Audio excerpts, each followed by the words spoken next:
Hey everyone, welcome to another video. In this video, I'm going to show you how to add a cart button in Wix. However, if you don't have a Wix account already, you can check out the link in the video description for Wix sign up.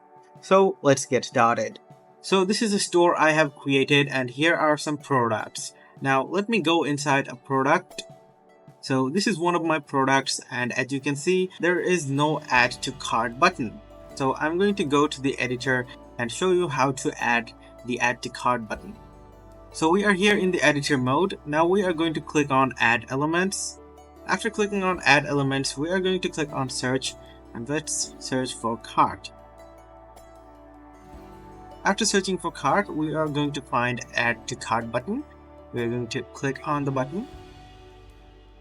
And as you can see, we have the add to cart button right over here. So we are going to drag the add to cart button here. And as you can see, the cart button is placed. Now we are going to go on preview. And after going to preview, we are going to click on add to cart. So as you can see, after pressing add to cart, the product has been added to cart. Now if I press add to cart again, now there's another product added to the cart. So that's how you can add a add to cart button in your product page. If you found this video helpful guys, please do leave a thumbs up and subscribe to our channel for more helpful videos like these.